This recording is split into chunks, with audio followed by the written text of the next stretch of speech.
मशहूर यूट्यूबर मनीष कश्यप एक बार फिर से सुर्खियों में आ गए हैं। सुर्खियों में आने का कारण है कि मनीष कश्यप ने आज यानी कि 25 अप्रैल को बीजेपी का दामन थाम लिया है। मनीष कश्यप दिल्ली पहुंचकर बीजेपी में शामिल हो गए।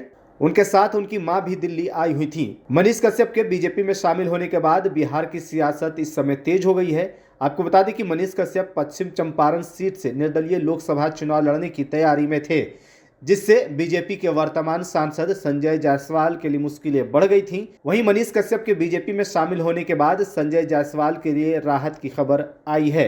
मनीष कश्यप ने एक यूट्यूबर से सफर की अपनी शुरुआत की थी और अब मनीष कश्यप राजनीति में पैर जमाने की कोशिश कर रहे हैं।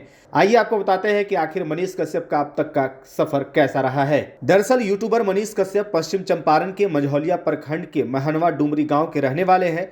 वो भूमिहार जाति से आते हैं। मनीष कश्यप शुरुआती दौर में हिंदू संगठन से जुड़े थे, फिर बाद में छात्र संगठन से वो जुड़ गए। छात्र संगठन में रहते हुए कई मामले में उनके ऊपर प्राथमिकी भी दर्ज कराई गई थी। मनीष कश्यप ने सतवारिया कॉलेज में एक प्रोफेसर के घर पर छात्रों के साथ मिलकर हमला बोल दिया था, जिस मामले में उन पर एफआईआर भी हो गई थी और इस मामले में जेल भी वो गए थे। जेल में रहते हुए मनीष कश्यप ने 2019 के लोकसभा चुनाव में नॉमिनेशन भी किया था, लेकिन किसी कारण उनका नॉमिनेशन रद्द कर दिया गया था, जिसके बाद 2020 के बिहार विधानसभा चुनाव में वो चनपटिया विधानसभा क्षेत्र से निर्दलीय चुनाव लड़े, जिसमें उन्हें करारी हार मिली थी। मनीष के ऊपर बेतिया में दर्जनों मामले दर्ज हैं। मनीष कश्यप एक यूट्यूब चलाते हैं, जिस यूट्यूब चैनल का नाम है सच तक।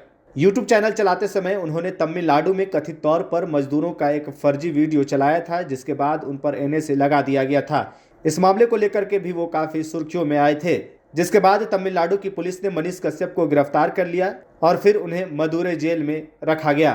फिलहाल वो बेल पर बाहर हैं। बता दें कि 2024 के लोकसभा चुनाव में वो पश्चिम चंपारण लोकसभा क्षेत्र से निर्दलीय प्रत्याशी के रूप में चुनाव प्रचार में जुटे हुए थे, लेकिन अब यानी कि आज 25 अप्रैल को उन्होंने भाजपा का दामन थाम लिया है।